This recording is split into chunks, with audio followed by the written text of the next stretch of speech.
Hey everyone, Ira here. And before I get too deep into today's episode, just a quick reminder, I'm not a doctor, so nothing you hear is meant to be medical advice. This is just my personal experience navigating some unexpected roads after a brainstem stroke. Actually, my story kind of starts back in 2014 with that ischemic brainstem stroke. Not fun. It hit hard. Sudden, slurred speech, foot drop out of nowhere, tons of neural fatigue. I'm talking about the sort of tiredness that just goes way beyond what most folks probably imagine. But I kept working somehow. I even kept flying. I don't entirely understand how I pulled that off, to be honest. One day you're on top of the world. Next day you're tripping over curbs trying to decipher your own words. Those first months, learning my new baseline, it all felt like moving through molasses. And at first, I didn't really have a map for recovery. The symptoms just piled on. Foot drop, slurring, then the exhaustion, the neural fatigue, which I'm still not sure how to describe. It's like my brain would just say, nope, we're done. And you're stuck until it decides otherwise. But you try to make sense of what your body's doing, right? That's when I stumbled onto the Brunstrom stages of mobility recovery. I always mix up the order. There are, 7 stages? Yeah, I think so. But the important thing for me was realizing that there's this actual pattern to the way mobility comes back.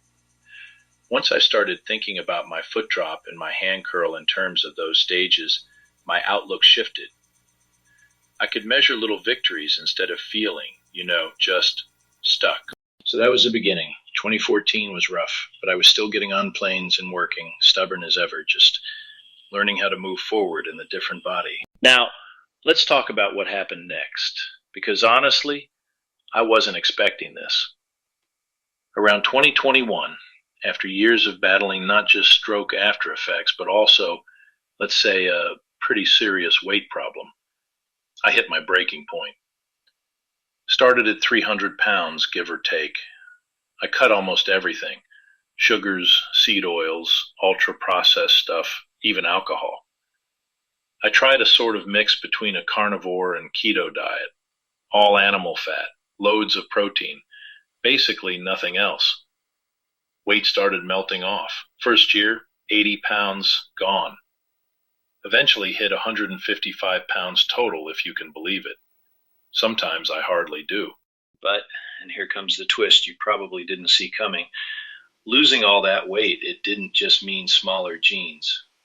Some other things started happening. My neural fatigue actually got worse, like the tiredness, exhaustion, it ramped up. My foot drop got worse. Elbow got stiffer, my hand curled more.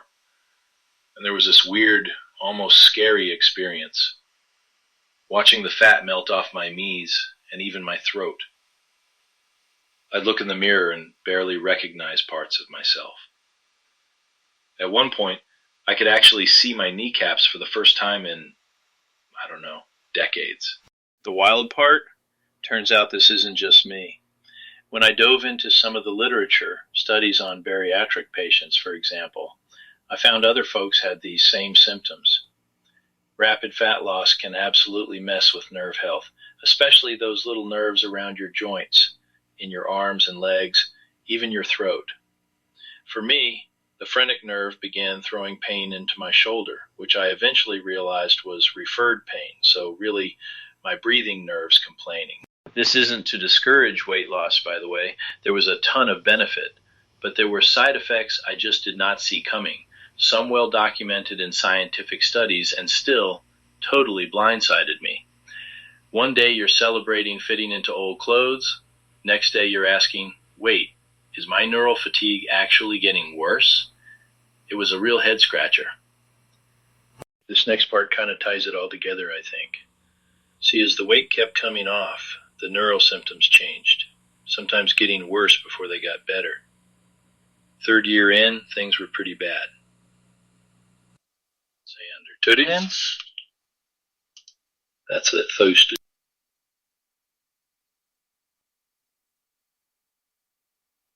But here's where it gets interesting. As I stuck with the carnivore and keto routine, cutting sugars and everything processed, my glucose actually got higher for a while.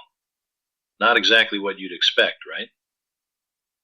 I might be wrong, but the research suggests this is sometimes caused by glucose sparing, especially on low-carb, high-fat diets. It's like your body switches fuel sources, and you get some weird numbers for a bit. On the bright side, something started to shift. My brain fog, that cloudiness, started to clear. The weird vision issues I'd had began fading, too. At one point, my ophthalmologist said I didn't need Avastin injections for my eyes anymore. First time in forever. Even my perineal and ulnar nerve pain in my leg and elbow, while still there, sort of ebbed and flowed with the recovery. You know how you sometimes have that moment, like, wait, am I getting better, or am I just getting used to the new normal?